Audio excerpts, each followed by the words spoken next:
views expressed on this program are those of the host, guest, and callers, and are not necessarily those of this station, its management, or other advertisers. You're listening to Transformation Talk Radio.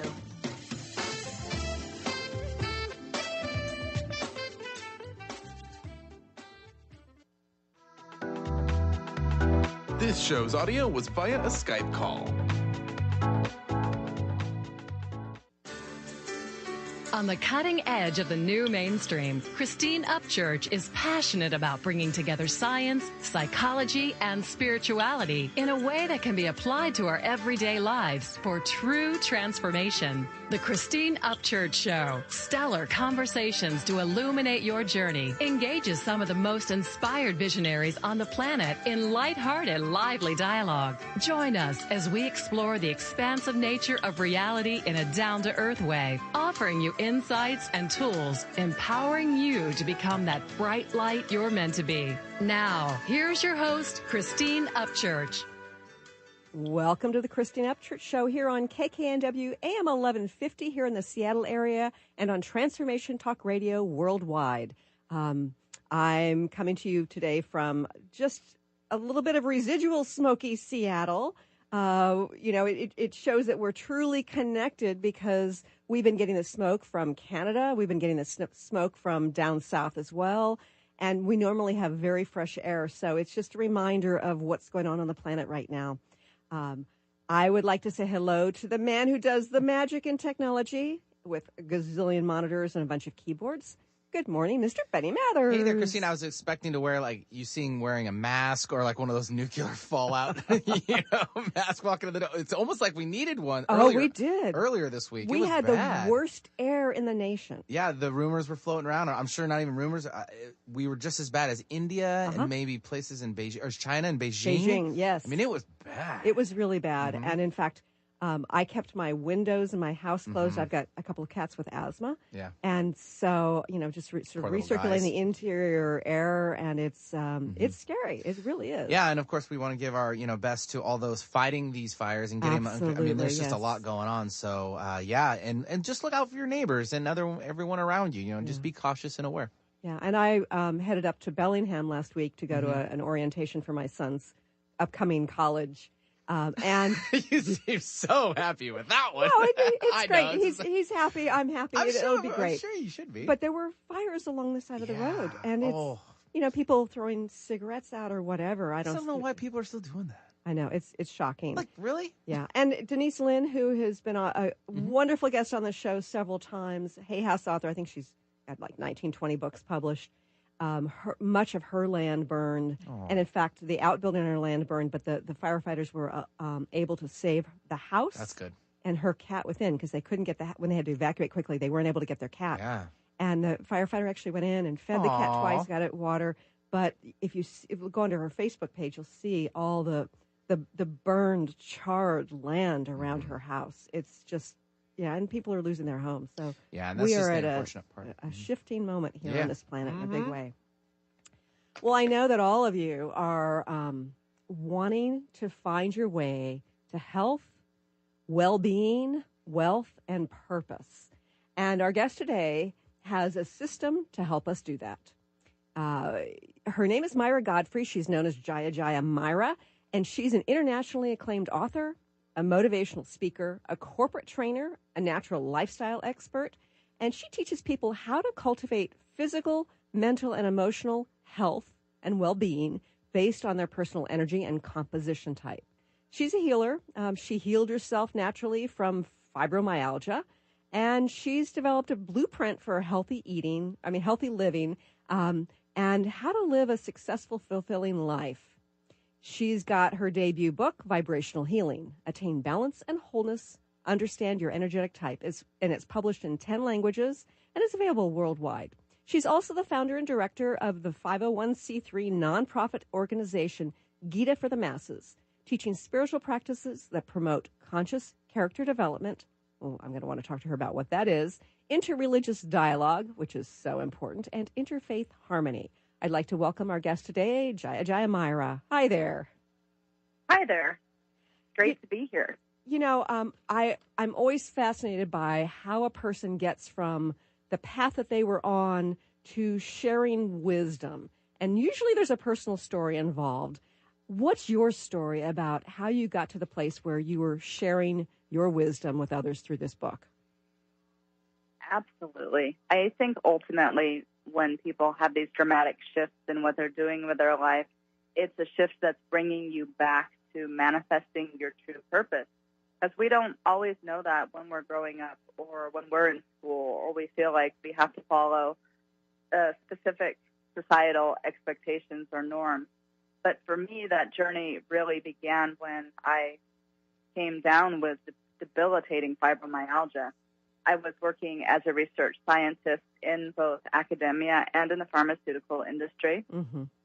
And I was at a point in my life that I was really unhappy with everything I was doing, in particular with animal testing, because that really went against what I believed in my heart and my spiritual practices. But you can't really have a career in preclinical sciences if you're not doing animal testing, unfortunately. Which is a horrible thing from my perspective as well. It breaks my heart. Oh, absolutely. And one day I was just absolutely, completely fed up with it. And I just sat at my desk and I said, God, do whatever you have to do, but I can't do this anymore. Just make my hands stop working. Because I literally, in about 20 minutes, had to go into the back, get suited up, and dose another group of animals. And I really just didn't want to do it. Mm-hmm. And that's literally what happened. I went back to dose the animals, and my hands went numb. Wow. I couldn't deliver the medications to them. After that, I went through a whole series of tests and other things when the doctors couldn't truly find anything wrong with me. Mm-hmm. So they labeled it as fibromyalgia, which is the general wastebasket syndrome that you get when they can't find anything else distinctively wrong with you other than chronic pain. Sure. So I lost essentially everything in my life. I lost my job, my marriage, my home was foreclosed on. I declared bankruptcy, and I was even separated from my children because I didn't have the means or ability to provide for them after my divorce. And obviously my ex-husband wanted nothing to do with me. So I had some pretty massive life changes to undergo, and it really opened up the possibility for me of doing something completely different and starting to follow my heart.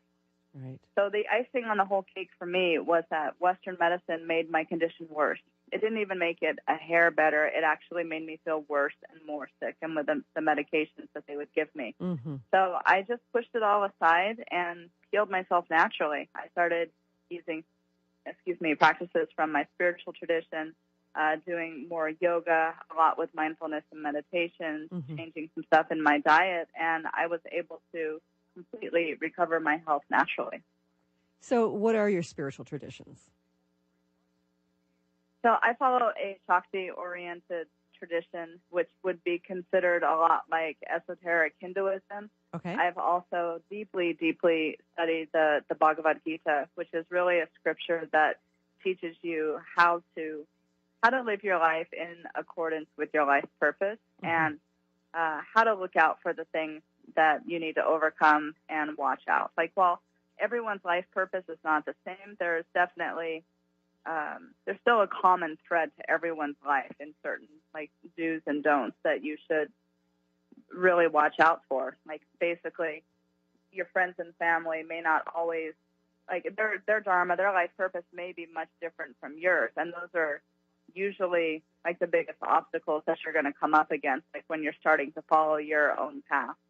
So, like, that's how the Gita starts out, is essentially with Arjuna on a battlefield, and he realized that he has to fight against his friends and family in this big epic war that was going on. And he has this whole crisis of conscience around that. And like the form of God in that is Krishna, and Krishna is essentially telling him, this is why you need to persevere and you need to pursue your own life purpose and dharma. And that is how good is going to come out of this, not by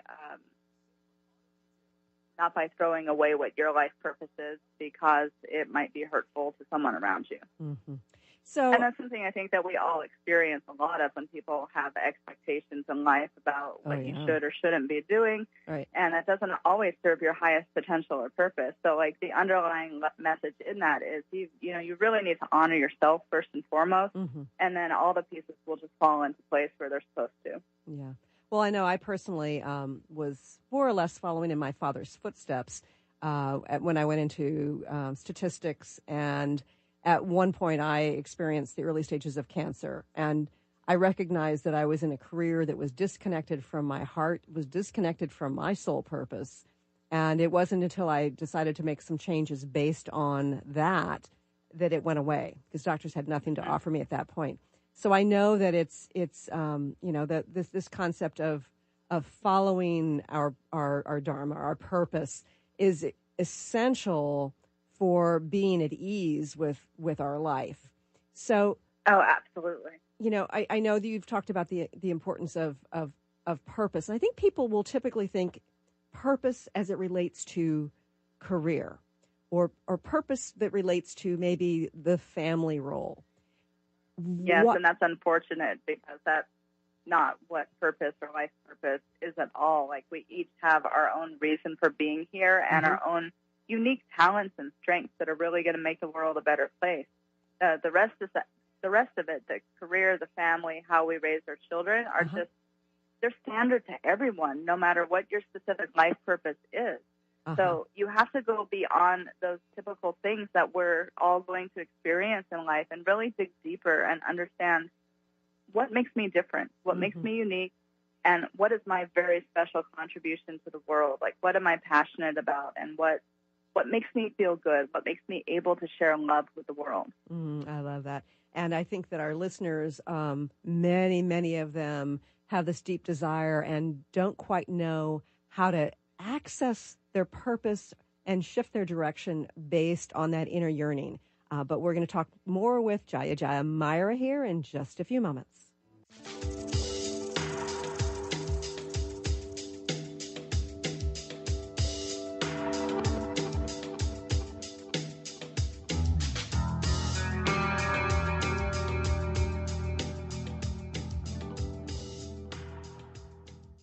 Are you ready to attract abundance, release stress, look and feel younger, all from your smartphone? Get Pure Light, a free mobile app with audios that transmit powerful frequencies to shift anything in your life.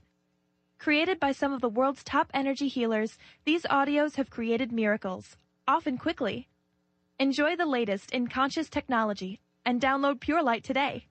To find out more, visit purelightaudio.com. Are you traveling most of your day? Do you want to take Transformation Talk Radio with you anywhere you go? Well, guess what? There's an app for that. Just go to the App Store on your Apple device or the Google Play Store on your Android and search Transformation Talk Radio. Catch all of our live shows no matter where you are. Thanks for listening. On the cutting edge of the new mainstream, Christine Upchurch is passionate about bringing together science, psychology, and spirituality in a way that can be applied to our everyday lives for true transformation. The Christine Upchurch Show, stellar conversations to illuminate your journey, engages some of the most outstanding visionaries on the planet in lively dialogue to inspire you to become that bright light you're meant to be. Join Christine every Friday at 11 a.m. Pacific Time on KKNW, AM 1150, and Transformation Talk Radio. Did you know that all of the shows on the Transformation Radio Network are available as podcasts to stream or download? Really? Check us out. Go to transformationradio.fm. We have business shows, spiritual shows, energy healing shows, and pretty much everything in between. Something for everyone, guaranteed to inspire, educate, and transform.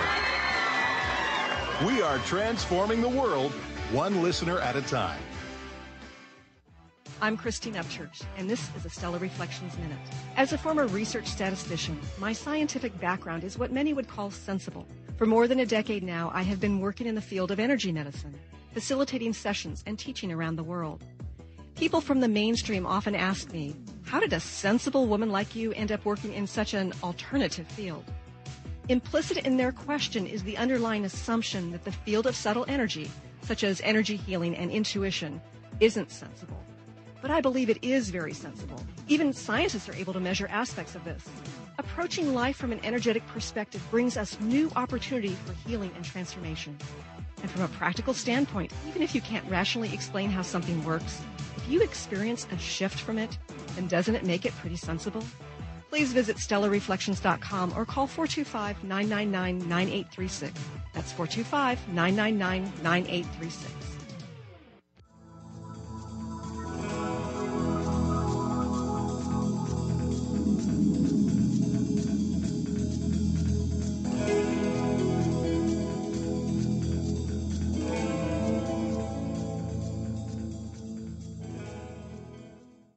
Welcome back to the Christine Upchurch Show here on KKNW and Transformation Talk Radio. I'm having a conversation today with Jaya Jaya Myra, and before the break, we were talking about finding our purpose. So let's delve into that a little bit more, Jaya Jaya Myra. Let's talk about what purpose looks like, because again, I think that people know on some deep level when they're not living it, especially those who are the least bit self-reflective. But what does it look like when we're living our purpose? I believe that you'll experience a few telltale things that are going to show you that you're on the right path. And one of them, when you're living from your purpose and you're doing the things that you're really innately inclined towards doing, you're going to have so much energy no matter how much you work. Mm-hmm. Like when you're working and you get tired and fatigued quickly, it's usually a sign that the things that you're doing is just not really a match for your constitution type or your life purpose. Uh-huh. But when you're doing something that you're truly passionate about, you can do it for hours and hours and hours, and you're not going to find yourself getting fatigued from it. Right, right. And I think that surprises people. And I certainly know that, when I'm teaching for many hours on end, it feels strange to me at the end to feel energized. And most people say, aren't you tired? Well, my feet might be a little sore from standing for 9 hours, but it's energizing. So I know what you mean. And I think that there are a lot of people out there who have this inner sense that there's some purpose they're not living. How do people go about finding out what that is? I think one of the first ways is to identify what your unique constitution type is. So I work with the 5 elements because I find that to be very informative, both for our physical health, because Ayurveda and traditional Chinese medicine both use a 5-element approach. Right. When you look at Ayurveda, they talk about the 3 doshas, but when you study Ayurveda more in depth, those 3 doshas break down into 5 specific elements. So when you want to get a little bit more custom tailored to what's going on, you have to actually look at the elements instead of just the doshas. So what are the elements? Earth, water, fire, air, and space or ether element, as it's sometimes referred to. And the nice thing about the elemental system is that while it's going to help you with your physical and emotional and mental health and well-being, it's also going to clue you in as to your life purpose and what it is that you're supposed to be doing. Just like when you take a Myers-Briggs assessment or another personality test, you can know a lot about someone's personality by their primary and their secondary elemental type, which is pretty awesome to me. Like, for example, earth-based people tend to have a predilection for writing. They tend to be good writers. They tend to be good healers, are interested in wellness, very good at organization and management, things of that nature. So when you start to be able to identify these attributes that are a part of your personality, it can hone you into your elemental type, but it's even easier to start to identify what your elemental type is and use that as a framework to understand those talents that you're probably innately good at. And then you can look and say, I really like organization. I really like leading a group of people. Or no, it's like, I don't want to touch that with a 30-foot pole. You'll get like a really good idea pretty quickly, like if you're on the right path and trajectory for you. Okay, so let's go through some of the other elements and some of the, the typing based on that. Yeah, absolutely. So one of the really strong points of water element is that these people tend to be very emotionally sensitive and in tune with themselves and others. So it means that these people can be very compassionate caregivers and very into family. And they really have this notion of wanting to make the world a better place because they feel things so empathically that there's no way for someone who has a strong water element composition to not feel. So they're very in tune with making other people feel good. Right. Because if you make someone else feel bad, you're not going to feel good yourself. Yes, that makes sense. So I think that's like one of the great strengths of that element. And it's important to know, too, that all the elements have strengths and they all have weaknesses that are associated with them. So you're going to have like pros and cons. And when you know what your elemental constitution is, you can use your strengths to help minimize what those weaknesses are. And I think that's really the key to staying physically healthy. And this is how a lot of Ayurveda is based. Like, let's say that you have a really earth-based constitution. You're probably not going to want to eat a ton of foods that have a lot of that same nature to it. So earth is very solid. Foods that grow in the earth, things like potatoes and carrots, pasta, which is dense and heavy, things that have a lot of gluten in them, like sticking things together. Right. Those have those same attributes that earth element has. So you're probably not going to want to eat a lot of that stuff if you are a strongly earth-based constitution, because that is going to like throw you out of balance. So earth-based people, they really need to eat a lot lighter foods, like things like salad and fresh light vegetables and fruits and things of that nature, and nuts. Those are going to help you feel more in balance and more energized, because it's like you're just getting too much of one thing. But you may really be craving that stuff, but then that's also a sign that, hey, maybe you're a little bit out of balance and you need to get some of the stuff back into alignment. So it's pretty interesting. Like, you can definitely have too much of something, and if you're not in balance, you'll be able to sense that pretty quickly.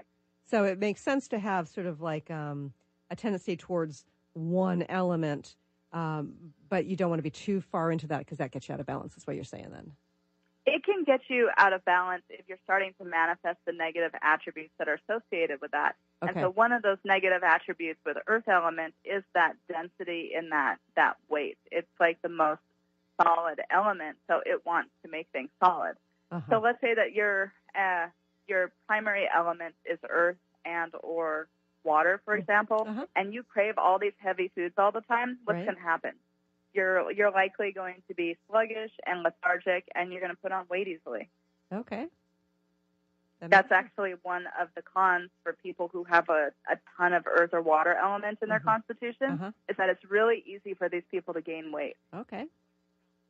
And fire and air elements are the exact opposite. Those are the people that you see that are really, really gaunt and slender, and they have a very difficult time putting on weight because they tend to be inclined towards the lighter foods because that matches their constitution, and it's really hard for them to have these dense foods. I know at one point you in your book you talk about how those who are of the fire element, at least the dominance of that, crave spicy foods. Yeah, you definitely can, because spice is one of those attributes that's related to fire element, and spice helps get things moving in the body too. And it also explains why people who have very strong fire elements can be prone towards anger when that gets out of balance. Okay. Because it's that hot, fiery energy that makes you just a little bit unstable from time to time. Okay, and so what are the positive attributes of the fire element? So fire element people have the ability to have extremely strong willpower towards anything that they put their minds and their hearts to. It's like fire just burns away everything else that isn't what they want. So they're able to like hyper laser focus on something and be able to move forward and bring that into their lives. They can like manifest things more quickly because that fire energy just gets rid of everything else. Interesting. Okay, so air. The air element. So air element is pretty neat because air element people tend to be extremely creative by nature. They tend to be very visionary. They're the ones who come up with all sorts of ideas and different ways of doing things. Some of the cons of air elements are again, if you're not taking care of your diet, you can be a little bit more frail and fragile and get sick more easily because you're just not like really keeping yourself grounded down to earth. Okay. And also that creative energy, it can be negative when you don't know how to follow through. So some people with an air constitution, when it isn't manifesting in a good way, will be very good at creating, but not good at following through with those creations and actually turning it into something. Mm-hmm. It'll stay in the idea phase and then fizzle out. Right. Okay, and so what was the fifth element after that? I'm sorry. So the fifth element is space or ether. And while you don't tend to see this as much in a lot of what's going on in the physical body because it's literally related to space, it makes these people hypersensitive to their external environment. Mm-hmm. So people who have a lot of space element in their constitution would be really good at, say, interior design or feng shui or vastu, things that are really dealing with the nature of the external space that we're in. Uh-huh. And it also makes people have this very strong inclination towards music and sound. So if you tend to have healing attributes in your nature anyway, you're probably going to be really inclined like towards sound or instruments as a form of that healing. So one of the cons of space elements is just really being so far out there, so far gone, that you can't stay grounded at all, that you can't focus on what is going on in this physical material plane, and you're just very, very interested in the esoteric stuff, and you're ignoring actually what's going on in your day-to-day life. Right. That makes sense. We're going to go to another quick break, but stay tuned more for Jaya Jaya Myra here on the Christine Upchurch Show.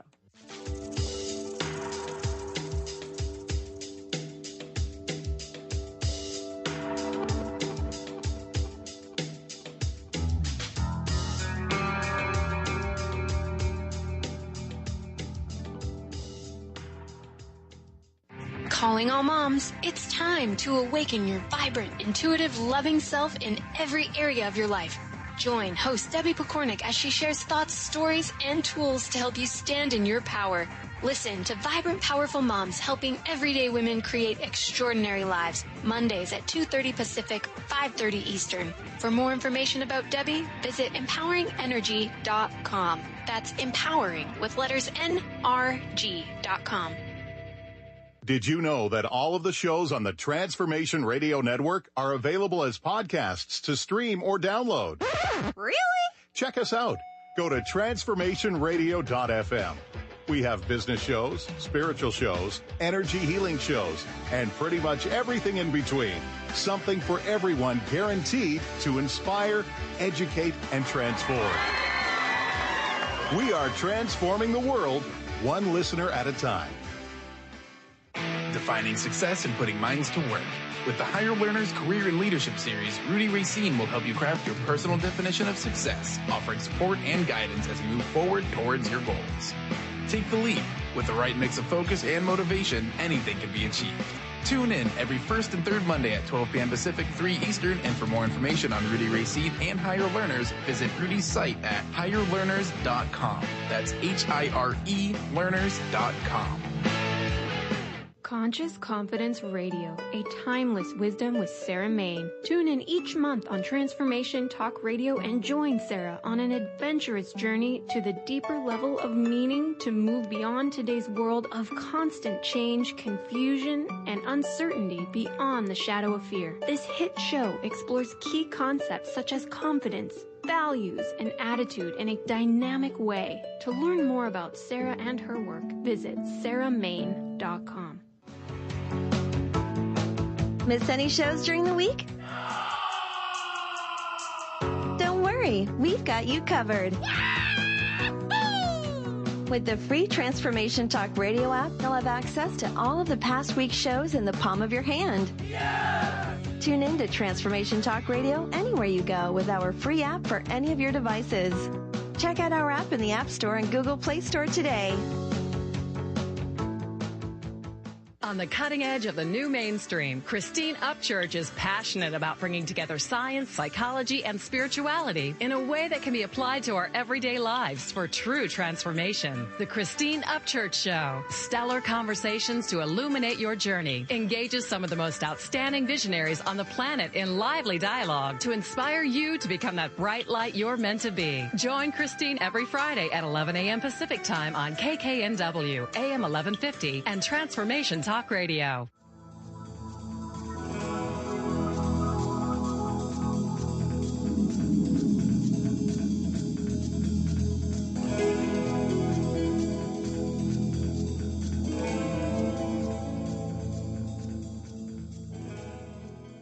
Welcome back to the Christine Upchurch Show here on KKNW, AM 1150 in the Seattle area and on Transformation Talk Radio over the internet around the world. You might be listening live now, or you might be listening after the fact on ChristineUpchurch.com and the archives. I think we're up to 115 different countries accessing those. You might be listening on one of the 90 syndicated stations this ends up going to digitally after the fact. But wherever and whenever you're listening from, I'm so glad you've joined us. And we're having an important conversation about well-being and purpose with Jaya Jaya Myra. And she is the author of Vibrational Healing, Attain Balance and Wholeness, Understand Your Energetic Type. Now, Jaya Jaya Myra, you talked about your own healing journey, and you've been talking about the various elemental types and, how they get out of balance. So, I've been sort of interpreting that as some of the imbalance relates to food. Was food an important part of your healing, or was there something else that you found was more important than food? Food, I would say, was a relatively small part of my healing journey. And while this is probably going to be surprising to a lot of people, I attribute meditation and mindfulness to about 85 to 90% of what was helpful for me in getting better. Okay, so why is that? So meditation can have many positive effects on your physical body in addition to what's going on mentally and emotionally with people. And one of the things that meditation does when you do it on a regular, consistent basis is it helps to reset the nervous system so that your sympathetic nervous system and your parasympathetic nervous system are functioning and in balance. A lot of the times people who are facing chronic health problems, their parasympathetic nervous system gets out of balance, and that's really what's responsible for helping you to heal easily and effectively. So when you start to get that back into balance, your body's innate healing mechanisms can kick in and start doing what they're supposed to do to begin with. So for me, that was a huge, huge, huge part of it. And the mindfulness portion of it was really looking at my purpose, what was I supposed to be doing, what was I not supposed to be doing, and starting to make the changes that I needed to make in life to live according to what I really wanted and needed to be doing. Mm-hmm. Now, I know that there are various types of meditation. What type of meditation were you doing, and what type do you recommend? So I was really just doing a silent meditation, like starting off with a mantra that was inclined towards my constitution, and then ending with a silent meditation. I would say there's two main categories of meditation. I mean, there's probably hundreds and thousands of different types of meditation techniques out there, right? But there's two main categories, and that would be silent meditation versus a meditation technique. So when you're working with a meditation technique, you're probably doing something like mantra or breathing or visualization or something else that your mind is latching onto. And in a silent technique, you're doing the exact opposite. You're trying to just let everything go. You're trying to let everything out of the mind and let the mind just come to this place of stillness where it can reset. So for me, I was doing that silent sort of technique. Like I would always start off doing a little bit of mantra and then just end for about 15 to 30 minutes just in that silent meditation. So for healing, I find that the silent meditation can be very effective. Like once you practice it and you're regular and the body starts to get used to it and you start being able to go into deeper and deeper places of it, that can really reset and restore the physical body. A lot of people like techniques because they don't know how to get their mind to slow down. Right. So, I think they can be highly effective too. And I think that you can use them in combination, but techniques are really, really great for cultivating willpower and clarity and doing specific things here in the material plane. Like you want to accomplish something specific, you want to get good at something, there's probably a meditation technique that's going to help you with that. Mm-hmm. But you want to really reset your nervous system, you want to work on your physical health and well-being, you have to learn to sit in silence. Mm-hmm. And now, you talk about letting go when you're in this silent meditation, but I think what happens when we get into that, especially in the beginning, is we recognize how much our mind is in control. How do you quiet the mind and get to that silence? Well, some people do it by focusing on a breath or by focusing on a mantra. And when you do that for a little bit of time, like if I were to start my meditation off with a mantra, say I'd be chanting for 5 minutes or so, that's helping the mind to focus on the one specific thing. And then when you even drop that and let that go and just sit in silence, like your mind is not going crazy. It's not jumping around to a million different things. You've already gotten it on a groove, and now you're just taking that onto a little bit of a different journey of just being quiet. And the thing is, your mind is always going to be doing things. There's always going to be thoughts that are floating in and out. Sure. So it's really just laser focusing on nothingness. It's like when you're watching a movie, you're so engrossed in that movie, you don't tend to notice the other things that are going on around you, even though there's 100 other things going on around you. It's the same thing with the mind.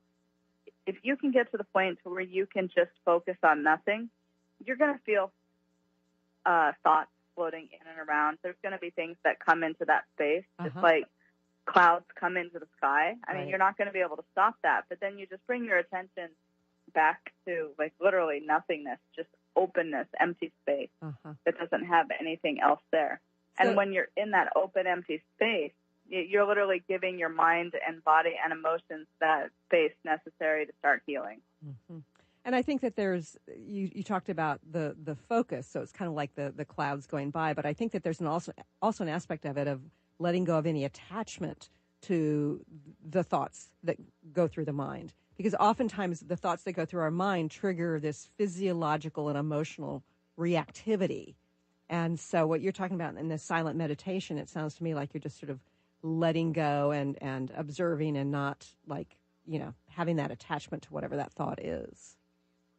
Yeah, you're definitely letting things go. I don't tend to use the word attachment because I think it's one of those things that so many people use that it can get misinterpreted. I think one of the key points to realize that a lot of thoughts and things that are going on, a lot of them aren't even yours. Emotions that come to us or thoughts that come to us aren't even necessarily things of our own creation.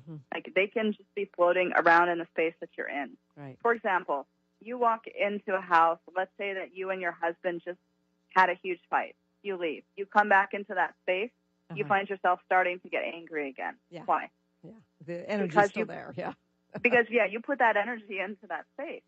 So when you go into spaces, especially not like places like your home, you go into foreign spaces, people leave energy behind all the time. They leave thoughts behind all the time, and those thoughts are still literally hanging out in that space. Yeah. And so then they just come into your consciousness. Right. So when you realize that a lot of the things that you're thinking or that are coming to you aren't necessarily of your own creation or willpower anyway, because literally if you're sitting in meditation, the last thing that you're doing is trying to think about something, which means that these thoughts are coming from somewhere else, or they're bubbling up from your subconscious, or they're things that are trying to get your attention. It becomes much easier to let them go when you realize, hey, these are not of my own creation. They're just here, and I don't have to pay attention to them. I can choose to focus on me, give myself that self-love and attention, and just let myself be silent. And I think, Jaya Jaya Myra, what you're talking about right now is really important, because I think that there are a lot of sensitives, and they're the kinds of people who listen to this show, sensitives who are picking up, not just when they walk into a space, but they're picking up some of the global stuff out there, the thoughts, the fears, the anger, a lot of the negative emotions that are resulting right now from a world in crisis, but in shift mode. So it's, I think oftentimes you're right. So much of what we are seeing in our mind has nothing to do with, our true self. It definitely doesn't, especially when what you're sensing is negativity or anger or fear-based. That has nothing to do with your true self. Mm-hmm. So you can just choose to let these things go and to move beyond them. Those are just like the clouds that are in the sky.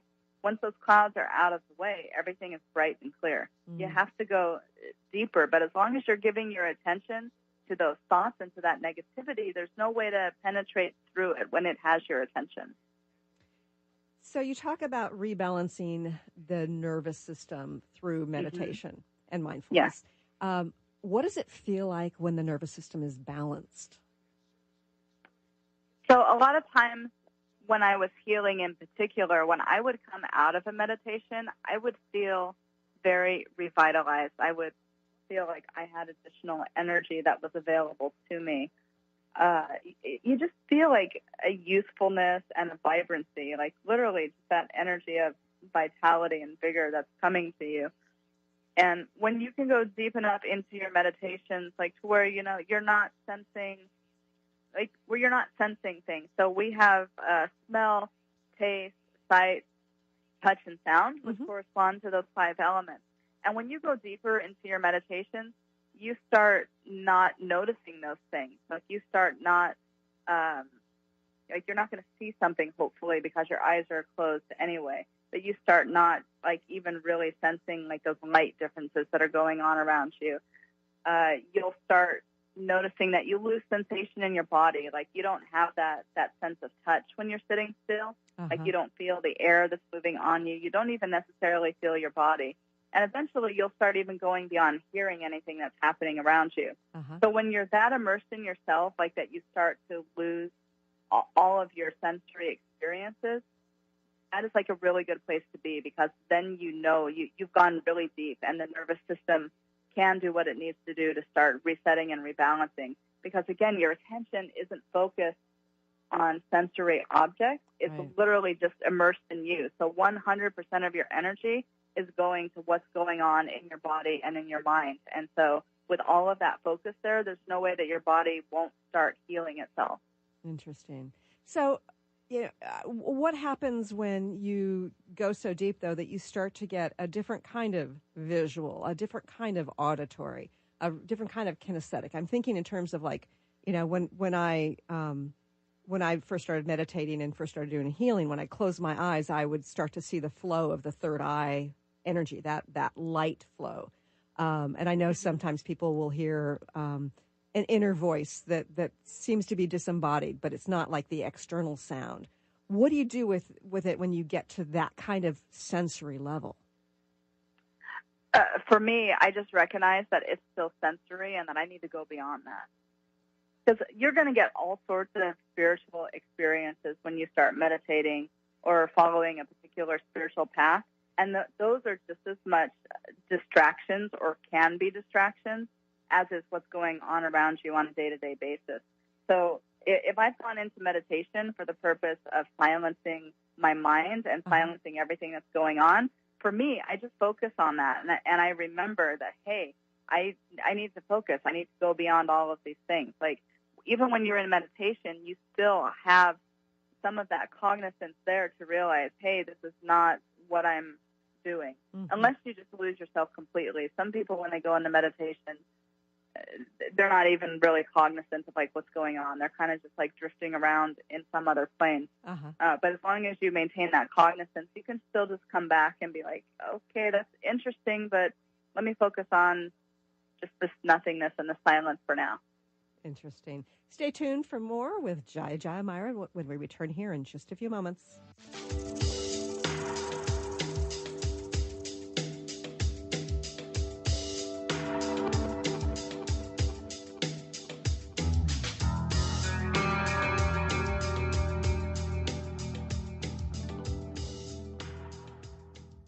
Did you know that all of the shows on the Transformation Radio Network are available as podcasts to stream or download? Really? Check us out. Go to transformationradio.fm. We have business shows, spiritual shows, energy healing shows, and pretty much everything in between. Something for everyone, guaranteed to inspire, educate, and transform. We are transforming the world, one listener at a time. Have you been seeing numbers like 111 and 222 everywhere you go? Do you feel that the universe may be trying to get your attention, perhaps offering a message of some sort? As it turns out, numerical patterns and certain types of geometry form the very fabric of our reality, from cells under a microscope to the astronomy of our night sky. At Stellar Reflections, we offer special sessions which tap into these patterns, designed specifically to support you on your journey. The 111 and 222 activations are sessions activating new patterns in your energy field, which in turn can help you create new patterns in your life. After just one session with a practitioner, either in person or via distance, clients report gaining greater clarity, becoming more intuitive, and honoring their inner truth as they move forward in their lives. Curious about what these transformational sessions might do for you? Call 425-999-9836 or visit stellarreflections.com. That's stellarreflections.com.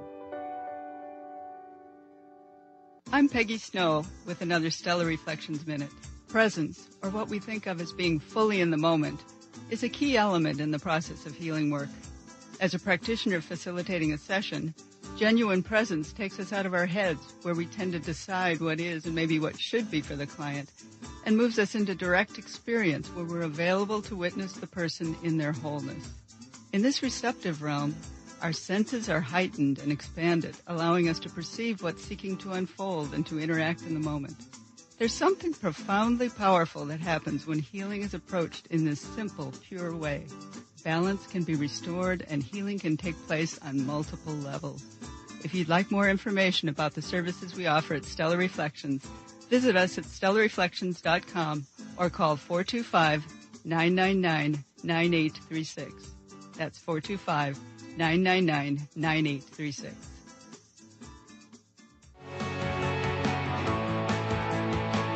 Are you traveling most of your day? Do you want to take Transformation Talk Radio with you anywhere you go? Well, guess what? There's an app for that. Just go to the App Store on your Apple device or the Google Play Store on your Android and search Transformation Talk Radio. Catch all of our live shows no matter where you are. Thanks for listening.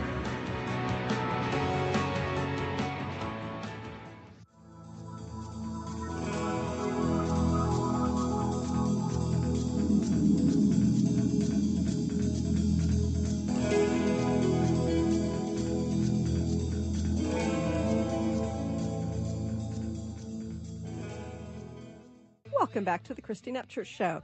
You know, we're chatting with Jaya Jaya Myra, also known as Myra Godfrey. And Jaya Jaya Myra, I'm going to want you to share with our listeners how they can connect with you, what it is you offer, and and how they can connect. Absolutely. I'm very easy to find online. My website is jayajayamyra.com. You can find me on any social media channel with the handle at Jaya Jaya Myra. So definitely check out my social pages. I've been posting a lot of videos up on there most every day, and I put up a lot of other fun content as well. So let's see. What do I do? I do lots of things. Hold on. Let's spell that for people. JAYAJAYAMYRA.com. Yes. Okay. Go ahead. That is where you will find me. Yes. And what do you offer? I do coaching with people. I help people to hone in on what their energy type and constitution type is and how to cultivate mindfulness and meditation practices and overall practices for well-being that are really hyper-targeted towards your individual constitution type. Because what I found is when you can really hone in on these things, you can make really rapid progress towards your goals, whether that's figuring out your life purpose, or getting and staying healthy, or just being able to have an effective meditation routine, because so many people come up and say, hey, I've tried meditating, this doesn't work for me. And I just turn around and say, you haven't done the right sort of technique or practice, because otherwise you would be successful at it. Anyone can meditate. So I help people in those ways. I also do corporate wellness training. I incorporate a lot of the aspects of wellness and leadership together, and why it's really important for leadership to emphasize wellness within a company, because it increases productivity and energy and decreases stress and really just helps people to be at their optimum peak performance. And it's so important. I mean, people get sick all the time now. People are missing work a lot and aren't being as productive as they should because we have just too many stresses in our society. So I find that to be an important aspect of work. Let's see. I also consult with architects and builders on wellness design. I use aspects of Vastu and Feng Shui. So whether you're building a new home or like a large, say, condominium complex, that's a project I have coming up, or you're just looking to do a renovation on your space and you want to make sure that it's inclined towards those mind, body, spirit balance principles, I'll go and consult with the architects on that. Fascinating. So since you work with a lot of people, do you have a success story that you'd like to share with us? Sure. Let's see. I think my biggest success story was a woman that I worked with and literally just did one session with her, and after one session, she had enough insight, was able to make some tremendous changes in her life and what she was doing. She was suffering from some health problems and really terrible acne and anxiety and depression, and she was able to just turn that all around instantly. I mean, I was even amazed at that because that was literally just talking with her for 1 hour. That's fabulous. Yeah. You know, in your book, you talk about inner prosperity. What is that? So, if you've studied Hinduism, or if you're a Hindu, you'll probably know about the goddess Lakshmi. She is like this goddess that represents prosperity and abundance in life. But she relates to outer prosperity and what I've called in my book inner prosperity. So there's this difference. A lot of times when we think about being prosperous, we think about having material success and abundance and respect and fame in our career and just being well known and successful in the material space. So think about, what does this look like when you bring it to an inward level? Like, how well are you manifesting your life purpose? How confident do you feel in yourself? How in control of yourself do you feel? Can you control what's going on in your mind? Are you overrun with anxiety and depression? Like, literally, how much in command of your own space and person are you, and how overflowingly happy are you in life? That's what I call inner prosperity. So what does happiness look like? I think that's a very unique thing for every individual person. But it's really when you're living in alignment with what your purpose is, when you recognize that you are part of the fabric of the whole creation and of God and everything that's here. Like, we're so interconnected to everything that we have an important place, even though we're just one person. I think a lot of happiness comes from that. Recognizing that we are that inner light and prosperity and abundance and everything good, that the negative stuff is just stuff that's been layered on top through experiences or fear or other things in life, but that's not truly us. So being able to touch back to that core place of being, that it ultimately knows that this entire universe was made to make you happy and to see you successful and overwhelmingly blissful. Interesting. You know, I find it fascinating too that your name is Jaya Jaya Myra. Can you share with our listeners what Jaya means? So Jaya is a Sanskrit word that means victory, and Jaya Jaya Myra was part of a spiritual name I was given. I mean, Myra is my birth name, so it's very rare and fortunate, I believe, for me that was incorporated into my spiritual name. So clearly you were a victor over your illness, and so it's great that you're sharing this with others. In a minute or less, do you have a final message for our listeners? Cultivate one practice that you do every single day that helps you feel happy and confident in who you are. That is going to be more important than any mindfulness and meditation practice that you have, because this is the practice that's going to help you to build that inner prosperity. And if you don't have inner prosperity, it doesn't matter if you're a good meditator or not. Interesting. Again, Jaya Jaya Myra's website is jayajayamyra.com. That's JAYAJAYAMYRA.com. And I'm really grateful that you've joined us here today. And you say you're writing your second book, is that right? I am currently working on my second book quite diligently. I'm hoping to get that wrapped up well before the end of this year. Okay. And again, JayaJayaMyra.com. And I wanted to let you guys know that if you want to share this or listen to some of the other archive shows, go to ChristineUpchurch.com. On that, you will also find my blogs. There's one that I wrote recently about how we need to look at life through a lens. Also, if you want to listen to my TEDx talk, it is on the homepage of the website. Again, ChristineUpchurch.com. I thank you for joining us here today, and I look forward to talking to you again soon. You've been listening to the Christine Upchurch Show, stellar conversations to illuminate your journey. Each week, this show engages some of the most outstanding visionaries on the planet in lively dialogue to inspire you to become that bright light you're meant to be. Join Christine every Friday at 11 a.m. Pacific Time on KKNW, AM 1150, and TransformationTalkRadio.com. For more information about the transformative healing work of Christine, visit www.stellarreflections.com. And for weekly topics, visit www.transformationtalkradio.com.